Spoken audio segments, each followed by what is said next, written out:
السلام عليكم ورحمة الله وبركاته. إن الحمد لله نحمده ونستعينه ونستغفره ونعوذ بالله من شرور أنفسنا ومن سيئات أعمالنا. من يهده الله فلا مضل له ومن يضلله فلا هادي له. وأشهد أن لا إله إلا الله وحده لا شريك له وأشهد أن محمدا عبده ورسوله. يا أيها الذين آمنوا اتقوا الله حق تقاته ولا تموتن إلا وأنتم مسلمون. يا أيها الناس اتقوا ربكم الذي خلقكم من نفس واحدة وخلق منها زوجها وبث منهما رجالا كثيرا ونساء واتقوا الله الذي تساءلون به والأرحام إن الله كان عليكم رقيبا. يا أيها الذين آمنوا اتقوا الله وقولوا قولا سديدا يصلح لكم أعمالكم ويغفر لكم ذنوبكم ومن يطع الله ورسوله فقد فاز فوزا عظيما. أما بعد. எல்லா புகழும் அகிலங்கள் அனைத்திற்கும் ஏகரைவனாகிய தூணின்றி வான் படைத்த அல்லாஹ் ஒருவனுக்கு உரித்தானதாகும். அவனது சாந்தியும் சமாதானமும் அவனுடைய இறுதி தூதர் முஹம்மது ரசூலுல்லாஹ் ஸல்லல்லாஹு அலைஹி வஸல்லம் அவர்கள் மீதும் அவர்களை பின்பற்றி வாழ்ந்த சத்திய சஹாபாக்கள், தாபீன்கள், தபா தாபீன்கள், உலமாக்கள், நல்லோர்கள், நாம் நேசிப்பவர்கள், நம்மை நேசிப்பவர்கள் அனைவர் மீதும் என்றென்றும் நின்று நிலவட்டுமாக. எல்லாம் வல்ல அல்லாஹ்வின் நல்லடியார்களே, நாம் கடந்த வகுப்பில் ஷியாக்களுடைய தோற்றம், அதனுடைய பின்னணி, அதனுடைய இயக்கங்கள், அது சார்பான இருக்கக்கூடிய குழுக்கள் என்ன சம்பந்தமாக பார்த்தோம்.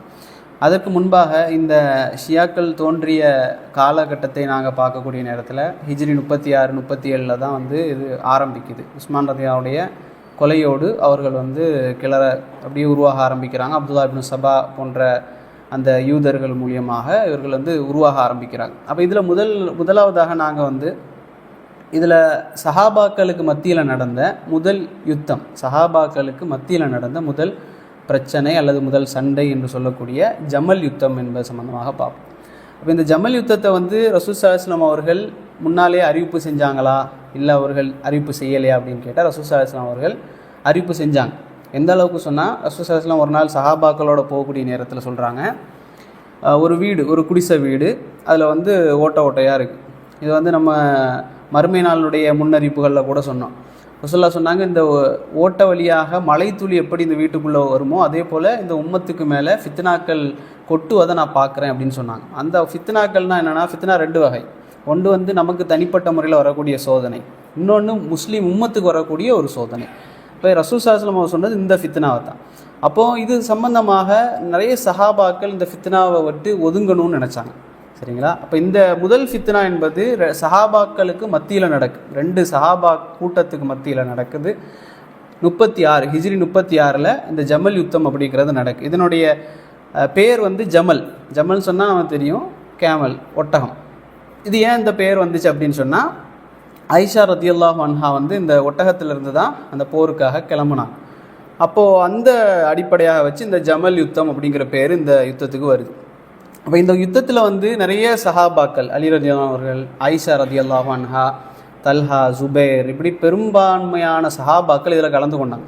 அப்போ அவர்களை பற்றி நாம் தெரிஞ்சுக்கணும்னால அலி ரலியல்லாஹு பற்றி ஃபஸ்ட்டு தெரிஞ்சுருக்கணுமே. அலி ரலியல்லாஹு அவர்களுடைய சிறப்பை பொறுத்த வரைக்கும் அவர் யார்? 4வது ஹலீஃபா. இதில் அஹ்லு சுன்னாவினர் நமக்கு எந்த மாற்று கருத்தும் இல்லை. உஸ்மான் ரலியல்லாஹு அவர்களுக்கு பிறகு அலிதான் சிறந்தவர், முஆவியாவை விட, எல்லாரையும் விட அலி சிறந்தவர் என்பதில் எந்த மாற்று கருத்தும் நமக்கு இல்லை. ரசூல் ஸல்லல்லாஹு அலைஹி வஸல்லம் பெரிய தந்தை அபூ தாலிபுடைய மகன், இது அவருடைய இன்னொரு சிறப்பான ஒரு அந்தஸ்து. 3வதாக ரசூல் ஸல்லல்லாஹு அலைஹி வஸல்லம் மருமகன் ஃபாத்திமா ரலியல்லாஹு அவர்களை திருமணம் முடிச்சிருந்தாங்க. அதே போல் முதல் இஸ்லாமிய சிறுவர், இஸ்லாத்தை ஏற்றுக்கொண்ட முதல் சிறுவர்களில் அலி ரலியல்லாஹு முதலானவர். அதே போல் ரசூல் ஸல்லல்லாஹு அலைஹி வஸல்லம் அவர்கள் ஒரே நேரத்தில் 10 சஹாபாக்களுக்கு சொர்க்கத்தை குறித்து நற்செய்தி சொல்லியிருந்தாங்க. அந்த சஹாபாக்களுடைய பட்டியல், அஷ்ரத்துல் முபஷரான்னு சொல்லக்கூடிய அந்த பட்டியலில் அலி ரலியல்லாஹு ஒருத்தர். அதே போல் ஹைபருடைய போர்க்களத்தில், ஹைபருடைய யுத்த சமயத்தில் அதுக்கு போகிறதுக்கு முன்னால் ரசூலுல்லாஹ் சொன்னாங்க, நாளை காலையில் ஒருத்தருக்கு நான் இஸ்லாத்தினுடைய கொடியை கொடுப்பேன், இந்த கொடியை வாங்கக்கூடியவரை அல்லாவும் அல்லாவுடைய தூதரும் நேசிக்கிறார்கள் அப்படின்னு சொன்னாங்க. அப்போ எல்லாரும் அது ஆசைப்பட்டாங்க. உமர் ரலியல்லாஹு அவர்கள்லாம் தலையை தூக்கி காமிச்சாங்க, எனக்கு கிடைக்காதா, ஏன்னா அல்லாவும் அல்லாவுடைய தூதரும் அவரை நேசிக்கிறாங்கன்னு சொன்னாங்க. அப்போது ரசூலுல்லாஹ் கேட்டாங்க, அலி எங்கே அப்படின்னு கேட்க. அலி இல்லை அந்த இடத்துல ரலியல்லாஹு அன்ஹு. அப்போது அவர் சொல்கிறாங்க, இது மாதிரி கண்ணில் ஏதோ பிரச்சனை, வீட்டில் இருக்கிறார், கண் வலி, அப்போ அவரை கூப்பிடுங்கன்னு சொல்லி ரசூலுல்லாஹ் அவரை கூப்பிட்டு அவருக்கு அந்த கொடியை கொடுக்குறாங்க. அதன் மூலம் ஹைபர் வெற்றி கொள்ளப்படுது. அப்போ ரசூலுல்லாஹ் சொல்கிறாங்க, நீங்கள் போன உடனே என்ன செய்யுங்க, யூதர்களுக்கு எதிராக சண்டைக்காக தான் அனுப்புகிறாங்க. அலி ரலியல்லாஹு சொல்கிறாங்க, போன உடனே எல்லாரையும் நான் கொல்லுவேன் அப்படின்னு சொல்கிறாங்க. ரசூலுல்லாஹ் சொல்கிறாங்க, அப்படி செய்யாதீங்க, பொறுமையாக இருங்க, முதல்ல என்ன செய்யுங்க, இஸ்லாத்தை சொல்லுங்கள். உங்கள் மூலியமாக ஒருவருக்கு ஹிதாயத்து கிடைப்பது என்பது சிகப்பு ஒட்டகைகள் உங்களுக்கு கிடைப்பதை விட சிறந்ததுன்னு சொல்கிறாங்க ரசூலுல்லாஹ். அப்போ இது ஃபஸ்ட்டு தாவா செய்யுங்க அப்படின்னு சொல்கிறாங்க. அப்போ இதுக்கு பிறகு ஹைபருடைய வெற்றி கிடைக்குது. இது அலி ரலியல்லாஹுடைய சிறப்புகளில் ஒன்று. அதே போல் தபூக்குடைய யுத்த சமயத்தில் ரசூல் ஸல்லல்லாஹு அலைஹி வஸல்லம் அவர்கள் எல்லாரையும் விட்டுட்டு எல்லா படையினரையும் கூட்டிட்டு கிளம்புறாங்க. பெண்களும் குழந்தைகளும் தான் மதீனாவில். அப்போது இந்த பெண்களுக்கும் குழந்தைகளுக்கும் தலைவராக பொறுப்பாளியாக யாரை நியமிக்கிறாங்கன்னா அலி ரலியல்லாஹு நியமிக்கிறாங்க. அலி கேட்டார் ரசூல் ஸல்லல்லாஹு அலைஹி வஸல்லம் இடத்துல, பெண்களோடையும் குழந்தைகளோடையுமா எங்களை விட்டுட்டு போகிறீங்க அப்படின்னு கேட்குறாங்க. அலி ரலியல்லாஹு சொல்கிறாங்க, பெண்களோடையும் குழந்தைகளோடையும் என்னை விட்டுட்டு போகிறீங்களா, நான் மட்டும் எப்படி இவங்களோட இருக்கிறது அப்படின்னு. அப்போ ரசூல் ஸல்லல்லாஹு சொன்னாங்க, மூசாவுக்கு ஹாரூன் இருந்தார், நம்ம கூட பார்த்தோம். மூசா அலைஹிஸ்ஸலாம் அவர்களை அல்லாஹ் மலைக்கு, சினாய் மலைக்கு கூப்பிடக்கூடிய நேரத்தில் மூசா உடனடியாக கிளம்பி வந்துட்டார். பின்னால் மக்களை ஹாரூன்கிட்ட சொல்லி நீங்கள் அழைச்சிட்டு வாங்க, நான் முதல்ல போகிறேன் அப்படின்றார். அதே போல் மூசாவுக்கு எப்படி ஹாரூன் இருந்தாரோ அதே போல் எனக்கு நீ இருப்பதை நீ விரும்பவில்லையான்னு கேட்குறாங்க ரசூலுல்லாஹ். அப்போ மூசா அலைஹிஸ்ஸலாமுக்கு எப்படி ஹாரூன் அலைஹிஸ்ஸலாம் அவர்களோ, இதை ஷியாக்கள் எப்படி பயன்படுத்துவாங்கன்னா, இந்த ஹதீஸை மூசா அலைஹிஸ்ஸலாம் அவர்களுக்கு பிறகு ஹாரூன்னா என்ன, மூசா ஒரு நபி, ஹாரூன் அதுக்கு அடுத்த நபி. அதே போல் ரசூல் ஸல்லல்லாஹு அலைஹி வஸல்லம் அவருக்கு பிறகு அலி ஒரு நபின்னு எடுப்பாங்க. ஆனால் இது அதுக்காக சொல்லப்பட்டதில்லை. தபூக்கில் ரசூலுல்லாஹ் குடும்பங்களை விட்டுட்டு போகும்போது எப்படி மூசா ஹாரூனை பெண்களுக்கு பாதுகாப்பாக விட்டு போனாரோ அதே போல் ரசூலுல்லாஹ் அலியை விட்டுட்டு போகிறாங்க. அப்போது இதே போல் பல சிறப்புகளை கொண்டவர். அதே போல் ஆயிஷா எடுத்துட்டிங்கன்னா, நபி அவர்களுடைய உலகத்திலேயும் மனைவி சொர்க்கத்திலேயும் மனைவின்னு ரசூல் ஸல்லல்லாஹு அலைஹி வஸல்லம் அவர்களால் சொல்லப்பட்டவர்கள். நபி அவர்களுடைய கடைசி நேரம், மரணிக்கக்கூடிய நேரத்தில் ஆயிஷாவுடைய மடியில் தான் ரசூல் ஸல்லல்லாஹு அலைஹி வஸல்லம் அவர்கள் மரணித்தார்கள். அங்கே தான் விரும்பினாங்க நபி. அவங்க சொன்னாங்க, நான் ஆயிஷாவுடைய வீட்டுக்கு போகணும் அப்படின்னு சொன்னாங்க மரணிக்கக்கூடிய நேரத்தில். அதே போல் ஜிப்ரீல் அலைஹிஸ்ஸலாம் அவர்கள் சலாம் சொல்லியிருக்கிறாங்க ஆயிஷா ரலியல்லாஹு. இது போல் சிறப்பு கொண்டவர்கள். அதே போல் தல்ஹா எடுத்துட்டிங்கனாலும் சரி, ஜுபைர் எடுத்துக்கிட்டாலும் சரி, எல்லா சஹாபாக்களுமே 10 சஹாபாக்கள், சொர்க்கத்துக்கு சான்று பெற்ற 10 சஹாபாக்களில் உள்ளவங்க. இப்போ நம்ம எதுக்கு இதெல்லாம் சொல்கிறேன் அப்படின்னா, இந்த ஜமல் யுத்தத்தை பற்றி படிக்கக்கூடிய நேரத்தில் யாருக்கு மேலேயும் நமக்கு கெட்டெண்ணம் வரக்கூடாது. இந்த சஹாபி மேலே ஒரு கெட்டெண்ணம் வரக்கூடாது, இந்த சஹாபி இப்படி செஞ்சுட்டாரே அப்படிங்கிறதுக்காக எந்த ஒரு கெட்டெண்ணம் வரக்கூடாது. ஏன்னா எல்லாருமே ஒரு நல்ல நோக்கத்துக்காக தான் அந்த போர்க்களத்தில் வந்தாங்க. அதை நான் சொல்கிறேன் இன்ஷா அல்லாஹ். அப்போ இந்த என்ன நடக்குது அப்படின்னு சொன்னால், உஸ்மான் ரலியல்லாஹு அன்ஹு அவர்கள் கொலை செய்யப்படுறாங்க. என்ன காரணத்துக்காக? அவருக்கு மேலே நிறைய குற்றச்சாட்டுகள் வருது. உஸ்மான் ரலியல்லாஹு சம்பந்தமாக நிறைய குற்றச்சாட்டுகள் வருது. அதில் மிக முக்கியமான குற்றச்சாட்டு என்னென்னா, தங்களுடைய குடும்பத்தார்கள், அதாவது உமையா கோத்திரத்தவர்களே முன்னிறுத்துறாரு, எல்லா இடத்துலையும் கவர்னர் போஸ்டிங் அது இதெல்லாம் தங்களுடைய வம்சத்துக்கு கொடுக்குறாரு இப்படின்னு சொல்லி ஒரு பெரிய குழப்பம் ஏற்பட்டு அது பெருசாகி, அதற்கு பிறகு மதீனாவில் தான் ஹிலாஃபத் இருக்குது. மதீனாவில் எகிப்து, ஈராக், சிரியா இதே போல் இடங்கள்லேருந்து ஆட்களை எல்லாம் திரட்டி உஸ்மான் ரலியல்லாஹு அவர்கள் கொலை செய்யப்பட்டார். கொலை செய்யப்பட்டதற்கு பிறகு ஒரு 7 நாள் சொல்லுவாங்க வரலாற்றில், ஒரு 7 நாள் மதீனா கிளர்ச்சியாளர்களுடைய கையில் இருக்குது. ஹிலாஃபத் இல்லாமல் 7 நாட்கள் கையில் இருக்குது. அப்போ அலி ரலியல்லாஹு என்ன செய்கிறாங்கன்னா, அவர்களுடைய ஒரு நல்லெண்ணம், அவங்க என்ன சொல்கிறாங்க, நான் ஹிலாஃபத்தை எடுக்கிறேன், நான் என்கிட்ட பையத் செய்யுங்க, நான் அந்த யாரெல்லாம் உஸ்மான் அவர்களை கொண்டாங்களோ அவர்களையெல்லாம் நான் கிசாஸ் தண்டனை நான் கொடுக்குறேன் அப்படின்னு சொல்கிறாங்க. நிறைய சஹாபாக்கள் என்ன செய்கிறாங்கன்னா, முதல்ல தண்டனை கொடுங்கன்றாங்க. ஏன் அப்படின்னு சொன்னால், அந்த காலகட்டம் நமக்கு தெரியும், ஒரு சின்ன ஒருத்தர் கொலை செய்யப்பட்டாலே, யாராவது கொலை செய்யப்பட்டாலே அவருக்கு மரண தண்டனை கொடுக்கப்படும். இங்கே கொல்லப்பட்டது ஒரு அரசர், இஸ்லாமிய உம்மத்துடைய ஒரு அரசர் கொல்லப்பட்டிருக்கிறாரு. அதனால் அவருக்கு எதிரான ஒரு தண்டனை கொடுக்கணும் அப்படின்னு சொல்லி போராட்டங்கள் நடக்குது. இப்போ இந்த சம்பவத்தில் நிறைய சஹாபாக்கள் ஒதுங்கினாங்க. அதில் ஒரு சில சஹாபாக்கள் நான் சொல்கிறேன். இம்ரான் இப்னு ஹுசைன், சாத் இப்னு அபி வக்காஸ் ரலியல்லாஹு அன்ஹு அவர்கள், Usama ibn Zaid, Abdullah ibn உமருடைய பையன், Abu Musa al Ashari, Saeed ibn Zaid ibn Thabit, இதே போல் நிறைய சஹாபாக்கள் ஒதுங்கினாங்க. இந்த பிரச்சனையை எனக்கு வேண்டாம் அப்படின்னு சொல்லி ஒதுங்கினாங்க. அப்போது என்ன நடக்குது அப்படின்னு சொன்னால், ஆயிஷா ரலியல்லாஹு அன்ஹா இந்த கொலை நடக்கக்கூடிய நேரத்தில் மக்காவுக்கு போயிருந்தாங்க. மதீனாவிலிருந்து மக்காவுக்கு ஹஜ்ஜுக்காகையோ அல்லது உம்ராக்காகவோ போயிருந்தாங்க. ஹஜ்ஜுடைய சீசன் அது, துல்ஹஜ் மாதத்தில் ஹஜ்ஜுக்கு போயிருந்தாங்க. அப்போ ஹஜ்ஜு செஞ்சுட்டு திரும்பி வர்றாங்க, உஸ்மான் ரலியல்லாஹு அன்ஹு கொலை செய்யப்பட்டுட்டாங்க. இப்போ ஆயிஷா ரலியல்லாஹு என்ன செய்கிறாங்கன்னு சொன்னால், தல்ஹானா யாருன்னு நமக்கு தெரியும். தல்ஹா ரலியல்லாஹு அன்ஹு அவர்கள் ரசூலுல்லாஹ்வுக்கு கேடயமாக இருந்தவங்க. கேடயத்தை கொண்டு கேடயப்படுத்தலை, தங்களுடைய உடலையே கேடயமாக பயன்படுத்தி ரசூலுல்லாவை உஹது போர்க்களத்தில் காப்பாற்றிய அந்த தல்ஹா ரதியல்லாஹு அன்ஹு அவர்கள், சொர்க்கத்துக்காக நற்செய்தி பெற்ற சஹாபாக்கள் ஒருவர். அதே போல் ஜுபைர் ரதியல்லாஹு அன்ஹு, ஜுபைர் இப்னு அவ்வாம், இந்த 2 சஹாபாக்கள், அதே போல் கூட உள்ள ஆதரவாளர்கள் எல்லாரையும் திரட்டி ஆயிஷா ரதியல்லாஹு அன்ஹா என்ன செய்கிறாங்க அப்படின்னு சொன்னால், இவர்களை கொண்டவங்க, உஸ்மான் ரலியல்லாஹு கொண்டவங்க எல்லாம் எங்கே போயிட்டாங்கன்னா கூஃபாவுக்கு ஓடிட்டாங்க. மதீனாவிலையும் இருக்கிறாங்க, கூஃபாவுக்கு நிறைய பேர் ஓடி போயிட்டாங்க. கூஃபான்னா நமக்கு தெரியும், இன்றைக்கி இருக்கக்கூடிய ஈராக். அன்றைக்கு ஈராக் இல்லை, அது வந்து பறந்து இருந்த ஒரு பாரசீகம். கூஃபாவுக்கு ஓடிட்டாங்க. ஓடின உடனே ஆயிஷா ரதியல்லாஹு என்ன செய்கிறாங்கன்னா, இந்த படைகளை திரட்டி கொண்டு கூஃபாவை நோக்கி போகிறாங்க. சில பேர் என்ன செய்வாங்கன்னா, ஆயிஷா ரதியல்லாஹு அன்ஹா அவர்கள் அலி ரலியல்லாஹுக்கு எதிராக கிளம்புனாங்க அப்படின்னு சொல்லுவாங்க. அலி ரலியல்லாஹு கிளம்பியிருந்தா எங்கே கிளம்பியிருக்கணும்? மதீனாவுக்கு வந்திருக்கணும், கூஃபாவுக்கு போக வேண்டிய அவசியம் இல்லையே. அப்போ ஆயிஷா என்ன செய்கிறாங்க, படைகளை திரட்டி கொண்டு கூஃபாவுக்கு போகிறாங்க. கூஃபாவுக்கு போய் என்ன செய்கிறாங்கன்னா, பிரச்சாரம் செய்கிறாங்க. இந்த மாதிரி அங்கே வந்து அடைக்கலம் புகுந்துருக்கிறாங்க, அவங்கள எங்கள்கிட்ட ஒப்படைங்க, நாங்கள் வந்து தண்டிக்கிறோம். இதே கோரிக்கையை தான் யார் வச்சாங்கன்னா, முஆவியா, சிரியாவில் கவர்னராக இருக்கிறார். சிரியாவில் முஆவியா கவர்னராக இருக்கிறார். அவரும் இதே கோரிக்கையை வைக்கிறார். உஸ்மான் ரலியல்லாஹு கொல்லப்பட்டதுக்கு நான் பரிகாரம் கொடுக்குறேன், நான் கொல்றேன் அப்படின்றார். அப்போது என்ன நடக்குதுன்னா, அலி ரலியல்லாஹு என்ன செய்கிறாங்க, உஸ்மான் ரலியல்லாஹு கொல்லப்பட்ட உடனே இவங்க ஹிலாஃபத்தை எடுத்துட்டு எல்லா கவர்னரையும் மாற்றுறாங்க. எல்லா இடத்துலையும் கவர்னரை வந்து உஸ்மான் ரலியல்லாஹு வச்ச கவர்னரை எல்லாத்தையும் கம்ப்ளீட்டாக மாற்றுறாங்க, டோட்டல் கவர்மெண்ட்டாக மாற்றுறாங்க.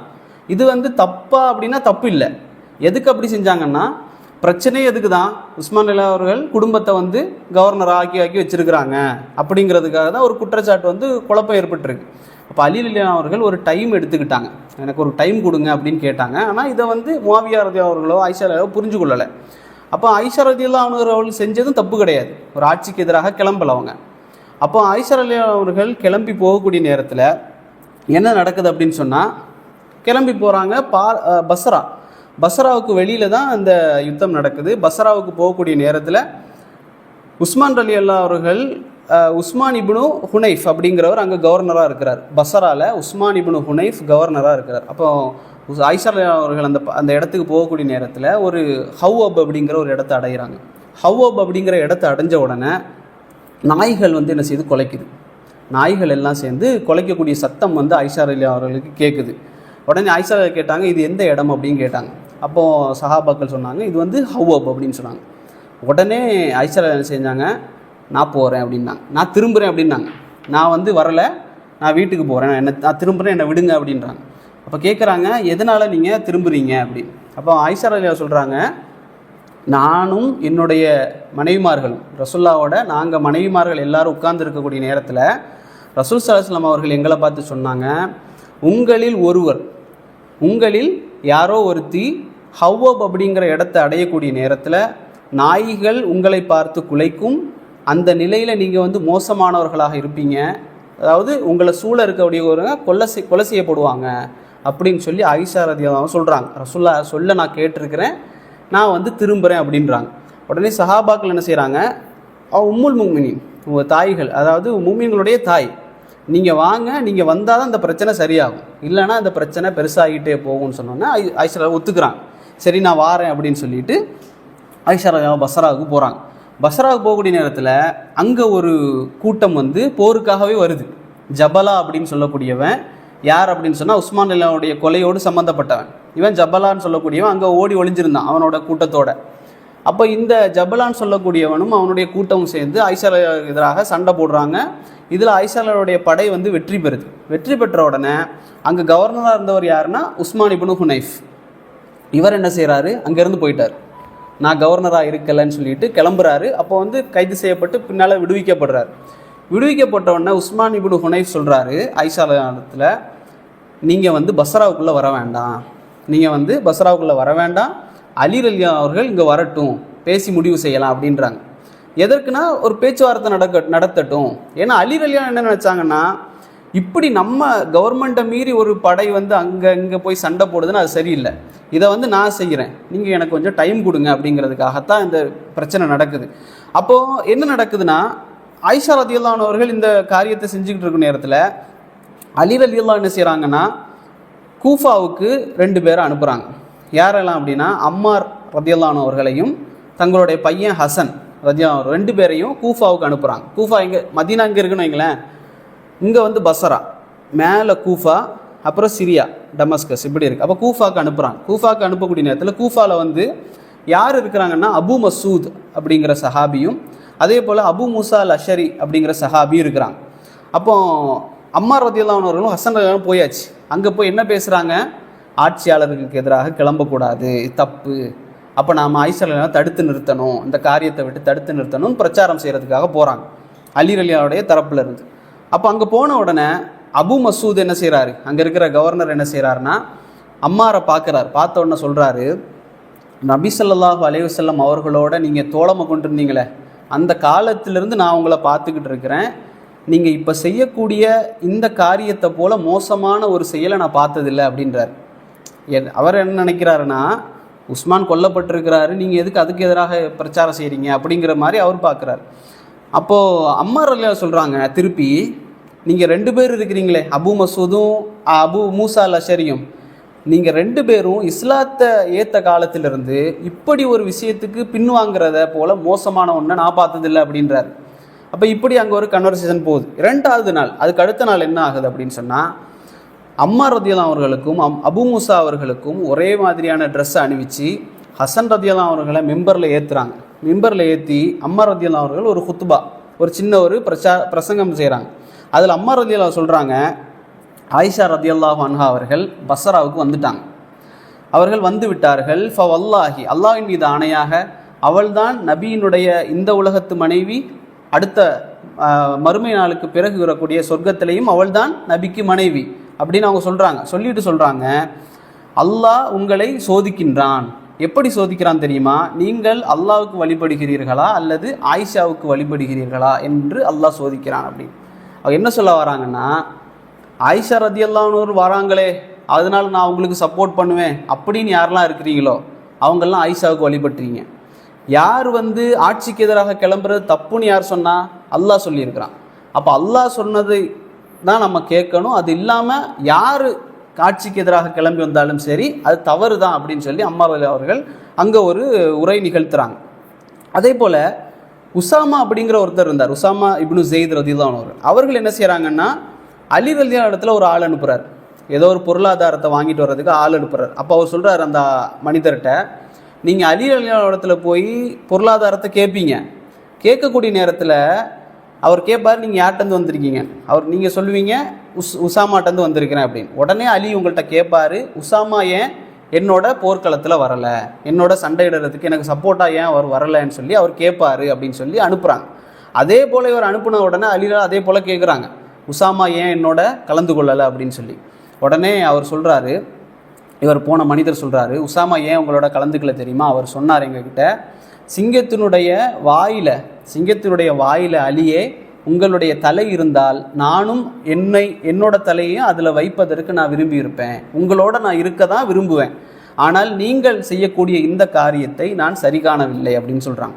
அப்போ பெரும்பாலான சஹாபாக்கள் ஒரு சைடு இருக்கிறாங்க, பெரும்பாலான சஹாபாக்கள் இன்னொரு பக்கம் இருக்கிறாங்க. இன்னும் பல சஹாபாக்கள் இந்த 2 பேருமே வேண்டாம், இந்த பிரச்சனையே வேண்டான்னு சொல்லி ஒதுங்கி இருக்கிறாங்க. இந்த சூழ்நிலையை நாங்கள் தெரிஞ்சுக்கொள்ளணும். அதே போல் அலி ரலியல்லாஹுடைய பையன், மூத்த பையன் யார், ஹசன் ரலியல்லாஹு அன்ஹு அவர்கள், இவங்க சொல்கிறாங்க தன்னுடைய வாப்பா கிட்ட, அலி ரலியல்லாஹு சொல்கிறாங்க, இந்த அலி ரலியல்லாஹு கிளம்பிட்டாங்க, ட்ரெஸ் எல்லாம் போட்டு குதிரை ஒட்டகம்லாம் எடுத்துகிட்டு கிளம்பிட்டாங்க. ஹசன் அழுகிறாங்க, பார்த்துக்கிட்டு கிட்ட போய் நின்று தேம்பி அழுகிறாங்க. அப்போ அலி ரலியல்லாஹு கேட்குறாங்க, தந்தையே நான் கொஞ்சம் பேசவா, எனக்கு அனுமதி தாங்க அப்படின்னு கேட்குறாங்க. அவர் சொல்கிறாரு பேசு அப்படின்னு சொல்லி. உடனே அவங்க சொல்கிறாங்க, தந்தையே நான் முதல்லையும் உங்ககிட்ட சொல்லிக்கிட்டே இருக்கிறேன் நீங்கள் போகாதீங்கன்னு சொல்லி, இப்போயும் அதை தான் சொல்கிறேன், நீங்கள் போக வேண்டாம் அப்படின்னு சொல்லி அழுகிறாங்க. அலி ரலியல்லாஹு என்ன செய்கிறாங்க அப்படின்னு சொன்னால், பொம்பளை பிள்ளை மாதிரி நீ அழாத, நீ வந்து தைரியமாக இரு, பொம்பளை பிள்ளை மாதிரி அழாத அப்படின்னு சொல்லி அலி ரலியல்லாஹு தட்டி கழிக்கிறாங்க. அதே போல் ஜுபைர் ரலியல்லாஹு அன்ஹு அவர்கள் என்ன ஆயிஷா ரலியல்லாஹு சைடில் இருக்கிறவங்க, ஜுபைர் என்ன செய்கிறாரு, அவருடைய பையன் அப்துல்லாட்ட சொல்கிறார், அப்துல்லா இப்னு ஜுபைர்கிட்ட, இன்றைக்கு கொல்லப்படக்கூடியவர்கள் 2 பேர் தான், ஒன்று அநியாயக்காரராக கொல்லப்படுவார், இல்லைன்னா அநியாயம் செய்யப்பட்டவராக கொல்லப்படுவார். அநியாயம் செய்யப்பட்டவராக கொல்லப்பட்டவர்களில் நான் இருப்பேன்னு நான் நினைக்கிறேன் அப்படின்னு சொல்கிறார். ஜுபைர் அலி அவர்கள் அப்படி தான் கொல்லப்பட்டாங்க. நம்ம இன்ஷால்லா அதை பார்ப்போம். அப்போ இந்த மாதிரி சஹாபாக்களுக்கு மத்தியில் பிரச்சனை போயிட்டுருக்கு. அதே போல் அபூ பக்ரா ரலியல்லாஹு அன்ஹு அவர்கள் சொல்கிறாங்க, இந்த சம்பவம் நடந்து கொண்டிருக்கிற இடத்துல 2 முஸ்லீம்கள் வாளால் சந்தித்து கொண்டால், 2 முஸ்லீம்கள் தங்களுக்கு மத்தியில் வாளால் சந்தித்து கொண்டால் 2 பேருக்குமே நரகம்தான் என்று ரசூல் ஸல்லல்லாஹு அலைஹி வஸல்லம் அவர்கள் நான் சொல்ல கேட்டிருக்கிறேன், விலகி கொள்ளுங்கள் சொல்லி அட்வைஸ் பண்ணுறாங்க. அப்போ இதெல்லாம் நடந்து கொண்டிருக்கிற நேரத்தில் சந்திச்சிட்டாங்க. அந்த போர்க்கள பசராவுக்கு பக்கத்தில் வெளியில், பசரா இல்லை பசராவுக்கு வெளியில் இந்த 2 கூட்டங்களும் என்ன செஞ்சிருச்சு, வந்து அமர்ந்துருத்தாங்க. அப்போ இரவு நேரத்தில் என்ன செய்கிறாங்கன்னு சொன்னால், அங்கே 2 பேரும் தூங்கி கொண்ட நேரத்தில் முனாஃபிக்குகள் என்ன செய்கிறாங்கன்னு சொன்னால் தங்களுடைய வேலையை காட்டுறாங்க.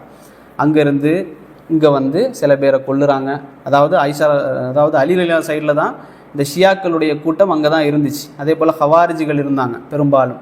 அப்போ இந்த கூட்டம் என்ன செய்து மாறி மாறி கொலை செய்து சமாதான பேச்சுவார்த்தையை நடத்த விடாமல் பண்ணுறாங்க. சஹாபாக்களுக்கு மத்தியில் இந்த சம்பவம் நடக்கலை.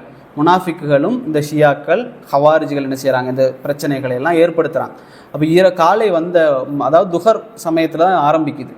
அப்போ இந்த சண்டை ஆரம்பித்த உடனே அலி சொல்கிறாங்க, யாரும் அம்புகளை எய்யக்கூடாதுன்னு சொல்கிறாங்க. யாரும் அம்புகளை எய்யக்கூடாது, முதல்ல என்ன செய்யுங்க, பேசுங்க, இன்றைக்கு யார் வெற்றி பெறுகிறாரோ அவர் தான் மறுமையிலும் வெற்றி பெறுவார் அப்படின்னு சொல்கிறாங்க. அப்போ இந்த 2 கூட்டத்துக்கும் பெரிய ஒரு கவனமாக இருந்தது எதில் அப்படின்னு சொன்னால், ஆயிஷா ரலியல்லாஹு அன்ஹா அவர்களுக்கு எந்த பாதிப்பும் ஏற்பட்டுறக்கூடாது. அதில் தான் 2 கூட்டமுமே கவனமாக இருந்தாங்க. ஆயிஷா ரலியல்லாஹு புறத்தில் வந்தவங்களும் கவனமாக இருந்தாங்க, அலி ரலியல்லாஹு அவர்களும் கவனமாக இருந்தாங்க. அலி ரலியல்லாஹு சொன்னாங்க, ஆயிஷா ரலியல்லாஹு அவர்களுக்கு எந்த பாதிப்பும் ஏற்படக்கூடாது அப்படின்னு சொல்லியிருந்தாங்க. இப்போ இந்த மாதிரி ஒரு சண்டை நம்ம வரலாற்றில் எங்கேயுமே பார்க்க முடியாது. அப்போது 2 தரப்புலையும் அம்புகள் ஏயப்பட்ட உடனே சண்டை ஆரம்பிக்குது. இந்த சண்டையில் ஒரு சம்பவம் என்னென்னா, அலி ரலியல்லாஹு அவர்களும் ஆயிஷா ரலியல்லாஹு புறத்துலேருந்து ஜுபைர் ரலியல்லாஹு அவர்களும் இப்படி சந்திச்சிடுறாங்க. 2 ஒட்டகமும் எதிரெதிரில் இப்படி சந்தித்து 2 ஒட்டகங்களும் கழுத்துகளை உரசி கொள்ளுது. 2 கழுத்துகளையும் உரசி கொண்டு நிற்கிது. அப்போ அலி ரலியல்லாஹு ஜுபைர் ரலியல்லாஹு இடத்துல கேட்குறாங்க, ஜுபைரே உங்களுக்கு ஞாபகம் இருக்கிறதா அப்படின்னு கேட்குறாங்க. அப்போது இவர் கேட்குறாரு, என்ன ஞாபகம் இருக்கிறதா அப்படின்னு சொன்ன உடனே அவர் சொல்கிறாரு, ரசூல் ஸல்லல்லாஹு அலைஹி வஸல்லம் அவர்களும் நானும் நீங்களும் 3 பேரும் ஒரு நாள் சேர்ந்து உட்கார்ந்திருந்தோமே, ஞாபகம் இருக்கிறதா? அன்றைய தினத்தில் ரசூல் ஸல்லல்லாஹு அலைஹி வஸல்லம் அவர்கள் உங்களிடத்தில் கேட்டார்கள், ஜுபைர் இடத்துல கேட்டாங்க, அத்துஹிப்புஹு, நீங்கள் இவரை விரும்புகிறீரா கேட்டாங்க. ரசூல்லா கேட்டாங்க ஜுபைர் இடத்துல, அலியை நீங்கள் விரும்புகிறீங்களா அப்படின்னு. அப்போ நீங்கள் சொன்னீங்க, ஆமாம் நான் விரும்புகிறேன்னு சொன்னீங்க. அப்போ ரசூல் ஸல்லல்லாஹு அலைஹி வஸல்லம் அவர்கள் உங்களிடத்தில் சொன்னார்களே, அநியாயமாக ஒரு யுத்தத்தில் நீங்கள் அலிக்கு எதிராக கிளம்புவீர்கள் என்று ரசூலுல்லாஹி ஸல்லல்லாஹு அலைஹி வஸல்லம் அவர்கள் உங்களிடத்தில் சொன்னது உங்களுக்கு ஞாபகம் இருக்கிறதான்னு கேட்டாங்க. உடனே அவருக்கு ஞாபகம் வந்துருச்சு. யாருக்கு? ஜுபைர் ஞாபகம் வந்துருச்சு. ஞாபகம் வந்த உடனே என்ன செஞ்சுருக்கானோ, அவர் ஹதீஸாவது அதாவது அப்படின்னு தூக்கி போட்டுட்டு போகக்கூடிய ஆட்களுக்கு மத்தியில் ஜுபைர் என்ன செய்கிறாங்கன்னா, உடனே திரும்பிட்டு சொன்னாங்க, ஞாபகம் வந்து விட்டது, நான் திரும்புகிறேன்னு சொல்லி உடனே அந்த போர்க்களத்திலேருந்து திரும்பி ஓடுனாங்க. ஓடக்கூடிய நேரத்தில் ஒரு முனாஃபிக் என்ன செஞ்சிட்டான் அப்படின்னு சொன்னால், அம்பை எய்து ஜுபைர் ரலியல்லாஹு அவர்களை அநியாயம் செய்யப்பட்ட நிலையில் கொல்லப்பட்டாங்க ஜுபைர் ரலியல்லாஹு அவர்கள். உடனே அவன் ஓடி வந்து அலி ரலியல்லாஹு சொல்கிறான், நான் ஜுபைரை கொன்றுட்டேன் அப்படின்னு சொல்கிறான். உடனே அலி ரலியல்லாஹு அவனத்தில் சொன்னாங்க, சஃபியாவுடைய மகன் ஜுபைரை கொன்ற உனக்கு நரகத்தை கொண்டு உனக்கு அப்ஷிர், உனக்கு நற்செய்தி சொல்கிறேன் அப்படின்னு சொன்னாங்க. அப்போ அலி ரலியல்லாஹு அவர்களும் யாரும் கொல்லப்படுறதை விரும்பலை, ஆயிஷா ரலியல்லாஹு புறத்திலிருந்தும் யாரும் இங்கே கொல்லப்படுறதில் 2 சஹாபாக்களும் விரும்பலை. அதே போல் இந்த சம்பவம் அப்படி நடந்து ஒவ்வொரு சஹாபாக்கள், தல்ஹா ரலியல்லாஹு அன்ஹு அவர்கள் கொல்லப்படுறாங்க அந்த போரில். இப்படி 2 பக்கமும் சஹாபாக்கள் கொலை செய்யப்பட்டுக்கிட்டே இருக்கிறாங்க. எதுக்காக சண்டை நடக்குதுன்னு தெரியாத அளவிற்கு. அப்போ இப்படி நடந்துட்டு நேரத்தில் ஹசன் ரலியல்லாஹு அவர்களுக்கு பயங்கர கவலை வந்துருச்சு, அலி ரலியல்லாஹு அவர்களுக்கு கவலை வந்துருச்சு. அலி என்ன செய்கிறாங்கன்னா, ஓடி வந்து ஹசன் ரலியல்லாஹு சொல்கிறாங்க, உன்னுடைய தந்தை 20 வருஷத்துக்கு முன்பாகவே செத்துருக்கக்கூடாதான்னு சொல்கிறாங்க. 20 வருஷத்துக்கு முன்னாலேயே நான் மௌத்தா இருக்கக்கூடாதா, இப்படி பிரச்சனை நடக்குதே என்னால் அப்படின்னு சொல்கிறாங்க. அப்போ ஹசன் சொல்கிறாங்க, நான் ஏற்கனவே உங்கள்கிட்ட சொன்னேனே அப்பா அப்படின்னு சொல்கிறாங்க. அலி ரலியல்லாஹு சொல்கிறாங்க, நான் நிலைமை இந்த அளவுக்கு போகும்னு நான் நினச்சி பார்க்கல அப்படின்னு சொல்கிறாங்க. இதெல்லாம் அந்த போர்க்களத்தில் நடக்கக்கூடிய சம்பவங்கள். இதற்கு பிறகு அந்த போர் பயங்கர முற்றி போய் ஆயிஷா ரலியல்லாஹு அன்ஹா அவர்களை கொல்றதுக்கு விருப்பம் இல்லை, ஆயிஷா ரலியல்லாஹு அவர்களை எடுத்துகிட்டு வரணும், அதுதான் இந்த போருடைய முடிவு. அப்போ என்ன செய்கிறாங்கன்னா, ஆயிஷாவுடைய ஒட்டகத்தினுடைய கால் என்ன செய்யுதுன்னா வெட்டப்பட்ட உடனே அவங்க எதில் இருப்பாங்க, அந்த பல்லாக்கு சிவிகையில் இருப்பாங்க, அதில் அப்படியே கீழே விழுந்துருச்சு. விழுந்த உடனே ஆயிஷா ரலியல்லாஹு அவர்கள் எடுத்து கொண்டு வரப்பட்டுட்டாங்க. இதோட போர் என்ன செய்யப்பட்டது, முடிஞ்சிருச்சு. முடிஞ்ச உடனே ஆயிஷா ரலியல்லாஹு அவர்கள் வந்த உடனே அலி ரலியல்லாஹு சொல்கிறாங்க மக்களிடத்தில், யாராவது இங்கிருந்து ஓடினால் விரட்டாதீர்கள், போரில் என்ன செய்வாங்கன்னா விரட்டலாம். அலிரலியல்லாஹு சொல்கிறாங்க, இந்த போரில் யாராவது ஓடுனாங்கன்னா விரட்டாதீங்க, வாளை சுருட்டி வைத்து விட்டாருன்னு சொன்னால் அவரை வெட்டாதீங்க, அதே போல் யாரும் யாரையும் பின்தொடரக்கூடாது, பின்னால் போய் யாரையும் கொல்லக்கூடாது அப்படின்னு சொல்லி நிறைய சட்டங்களை சொல்கிறாங்க. அப்போது இந்த சம்பவங்கள்லாம் நடந்து கொண்டிருக்கக்கூடிய நேரத்தில், இரவு நேரத்தில், ராத்திரி ஆயிடுச்சு, இருட்டிடுச்சு, மக்ரிப் அந்த நேரம் வந்த உடனே பையன் ஹசன் ரலியல்லாஹு அவர்களை அழைச்சிட்டு அந்த போர்க்களத்துக்குள்ளே போகிறாங்க. போய் பார்க்குறாங்க, எல்லாரும் கொல்லப்பட்டு கிடக்கிறாங்க. அப்போ தல்ஹா ரலியல்லாஹு அவர்கள் கொல்லப்பட்டு கிடக்கிறாங்க. அதை பார்த்து உட்கார்ந்து அலி ரலியல்லாஹு அவர்கள் கண்ணீர் விட்டு அழுறாங்க, தேம்பி அழுறாங்க. அதற்கு பிறகு கொஞ்சம் தூரம் போகிறாங்க, அவருடைய பையன் தல்ஹா ரலியல்லாஹுடைய பையன் என்ன செய்யப்படுறாரு, கொல்லப்பட்டு கிடக்கிறார். அப்போ சொல்கிறாரு ஹசன் ரலியல்லாஹு, என்னுடைய மகனே, இவனை பாரு, இவன் சுஜூதிலேயே தன்னுடைய வாழ்க்கையை கழித்தவன், தன்னுடைய வாழ்க்கையை கழித்தவன் இன்றைக்கு கொல்லப்பட்டிருக்கிறான். எதனால் தெரியுமா? அவன் தன்னுடைய வாப்பாவுக்கு கட்டுப்படக்கூடிய பையனாக இருந்தான், அது இல்லைன்னு சொன்னால் அவன் இந்த போர்க்களத்துக்குள்ளே வந்திருக்க மாட்டான் அப்படின்னு சொல்லி வருத்தப்படுறாங்க. இதெல்லாம் போரெல்லாம் நடந்து முடிஞ்சிருச்சு, சரிங்களா? போரெல்லாம் முடிஞ்ச உடனே ஒரு கூட்டம் வருது அலி இடத்துல. இவர்கள் தான் அந்த ஷியாக்கள், முனாஃபிக்குகள் இருந்தாங்க, ஷியாக்கள் இருந்தாங்க, நல்ல முஸ்லீம்களும் மூளை செலவு செய்யப்பட்டிருந்தாங்க, நல்ல சிந்தனையோடு இருந்தவங்களெல்லாம் மூளை செலவு செஞ்சு மாற்றியிருந்தாங்க. இவங்கெல்லாம் வந்து அலி இடத்துல கேட்குறாங்க, அலியே என்ன செய்யுங்க, கனிமத்தை பிரிங்க அப்படி. எப்படி போர் நடந்த உடனே என்ன செய்வாங்க, கனிமத் பொருட்கள் வரும், வாள், அம்பு, சாப்பாடு, பெண்கள், குழந்தைகள், ஆண்கள், இது எல்லாத்தையும் என்ன செய்வாங்க, கனிமத்தாக எடுத்து அடிமைப்படுத்துவாங்க. இப்போ இதே போல் அலி இடத்துல கேட்குறாங்க, அலியே கனிமத்தை பிரிங்க அப்படின்னு சொல்லி முனாஃபிக்குகள் கேட்குறாங்க. அப்போ அலி அவர்களுக்கு பயங்கர கோவம் வந்துருச்சு, சரியான கோவம் வந்த உடனே அலி கேட்டாங்க, அந்த மக்களை பார்த்து கேட்டாங்க, இந்த இருக்கிறாங்களே ஆயிஷா ரலியல்லாஹு அன்ஹா, இவரை அடிமையாக எடுக்கக்கூடியவர் யாருன்னு கேட்டாங்க. ஆயிஷாவை யார் அடிமையாக இருக்க போகிறீங்க அப்படின்னு கேட்டாங்க. அப்போ தான் அவங்களுக்கு தெளிவாச்சு. சுப்ஹான் அல்லாஹ், அவங்க சொன்னாங்க, சுப்ஹான் அல்லாஹ் உம்முனா, எங்களுடைய தாய் அப்படின்னு சொன்னாங்க. தாய் எப்படி அடிமையாக எடுக்கிறது, உம்முனா ஹராம் அப்படின்னு சொல்கிறாங்க, அடிமையாக்குறது ஹராம் அப்படின்னு சொன்னாங்க. அலில சொன்னாங்க, ஹராம் தானே, அப்படி என்று சொன்னால் எல்லாமே ஹராம் தான், எல்லா கனிமத்தும் உங்களுக்கு ஹராம் தான், யாரெல்லாம் எதையெல்லாம் எடுத்தீர்களோ அதையெல்லாம் திரும்பி கொண்டு வந்து இந்த பஸ்ராவுடைய பள்ளிவாசலில் வைங்கன்னு சொன்னாங்க. அதே போல் எல்லா பொருட்களும் வைக்கப்பட்டது. ஒருத்தர் என்ன செஞ்சுட்டு இருந்தார்னா, அவங்க கொண்டு வந்த சாப்பாடை எடுத்து சமைச்சிட்டு இருந்தார். அலில என்ன செஞ்சாங்கன்னா ஓடி போய் அதை எட்டி உதைச்சாங்க. எல்லாமே ஹராம் அப்படின்னு சொன்னாங்க, கனிமத்தை எடுக்காதீங்க அப்படின்னு சொன்னாங்க, அது வந்து நமக்குரியது அல்ல அப்படின்னு சொன்னாங்க. இப்போ இந்த சம்பவத்திற்கு பிறகு ஆயிஷா ரலியல்லாஹு அன்ஹா அவர்கள் பஸ்ராவில் வந்து என்ன செய்கிறாங்கன்னா, ஒரு ரூமில் வந்து அடைச்சி வைக்கப்படுறாங்க, சாப்பாடு எல்லாம் கொடுக்கப்படுது, நோய்வாய்ப்படுறாங்க. அதையும் அலி ரலியல்லாஹு கவனித்தாங்க. அதுபோல் ஒரு நாள் என்ன ஆகுது அப்படின்னு சொன்னால், ஆயிஷா ரலியல்லாஹு அவர்களை அலி ரலியல்லாஹு போய் சந்தித்து சொன்னாங்க, அஸ்ஸலாமு அலைக்கும் வரஹ்மத்துல்லாஹி வபரகாத்துஹு சொன்னாங்க. ஆயிஷா ரலியல்லாஹு அவர்களும் பதில் சொன்னாங்க. அதுக்கு பிறகு அலி ரலியல்லாஹு கேட்டாங்க, யா உம்மா, என்னுடைய தாயே, நீங்கள் எப்படி இருக்கிறீங்க அப்படின்னு கேட்டாங்க. அவங்க சொன்னாங்க, பி ஹைர், நான் நல்லா இருக்கிறேன் அப்படின்னு சொன்னாங்க. அதே போல் அவங்க அலி கேட்டாங்க, அல்லாஹ் உங்களுடைய பாவங்களை மன்னிப்பானாக அப்படின்னு சொன்னாங்க. ஆயிஷா சொன்னாங்க, உங்களுக்கும் அல்லாஹ் மன்னிப்பானாக அப்படின்னு சொன்னாங்க. அதற்கு பிறகு நல்ல சந்தோஷமான முறையில் ஆயிஷா ரலியல்லாஹு அவர்களும் அலி அவர்களும் பிரிந்தாங்க. ஆயிஷா ரலியல்லாஹு அவர்களை என்ன செஞ்சாங்கன்னா, அபூபக்கருடைய பையனோடையும் இன்னும் சில பெண்களோடையும் அலி ரலியல்லாஹு என்ன செஞ்சாங்கன்னா மதீனாவுக்கு திரும்ப அனுப்பி வச்சாங்க. அப்போ அலி ரலியல்லாஹு அவர்கள் அனுப்பி வைத்ததற்கு பிறகு ஆயிஷா ரலியல்லாஹு அவர்கள் எந்த விதமான அரசியல் நடவடிக்கையிலையும் அவங்க ஈடுபடலை. ஆயிஷா ரலியல்லாஹு அவர்கள் வீட்டில் உட்கார்ந்துருக்கும்போது சொல்லுவாங்க, பெண்கள் அல்லது மற்ற சிறுவர்களிடத்தில் சொல்லுவாங்க, இந்த இப்னு உமர், அப்துல்லா இப்னு உமர்னு ஒருத்தர் இந்த ஊரில் இருக்கிறார்ல, அவரை நீங்கள் இந்த ரோட்டில் கிராஸ் ஆவதை பார்த்தீங்கன்னா இங்கே கூட்டுருவாங்க அப்படின்னு சொல்லுவாங்க. ஏன்னா இவர் வந்து ஒதுங்கி இருந்த சஹாபாக்கள் இவர் ஒரு பொக்கிஷம், அப்துல்லா இப்னு உமர். இவர் உண்மையாகவே அலி ரலியல்லாஹு அவர்களுக்கு பிறகு ஒருத்தர் தகுதி அப்படின்னு சொன்னால் அப்துல்லா இப்னு உமர் தான் ஹிலாஃபத்துக்கு. ஆனால் எந்த அரசியல் இதுலேயும் அவர் ஈடுபடலை, அவர் விரும்பவும் இல்லை.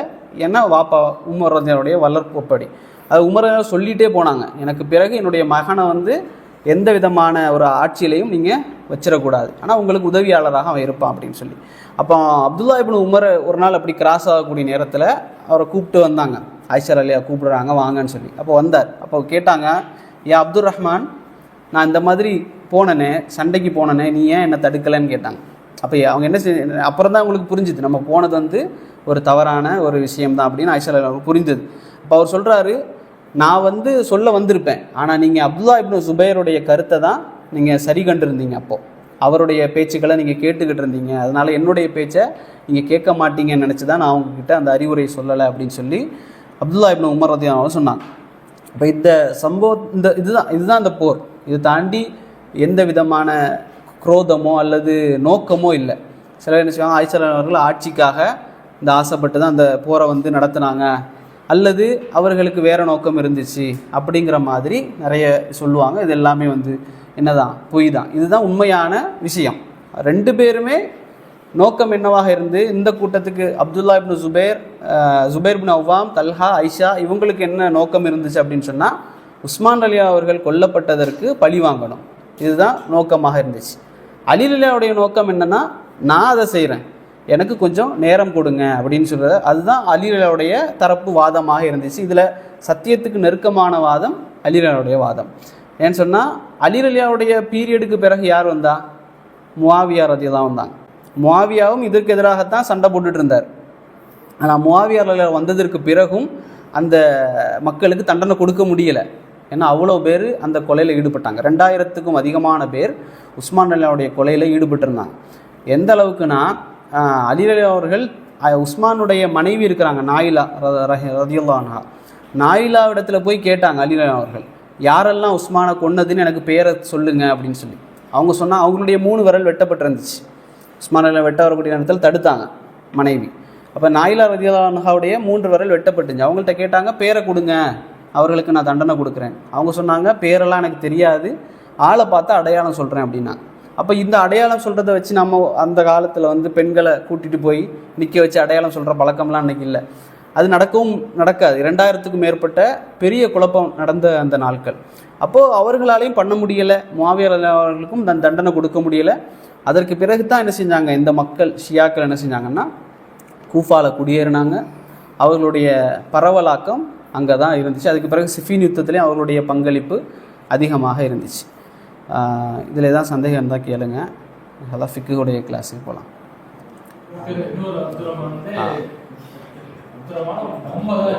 முகமது இருந்தார். முகமது இப்னு அலி.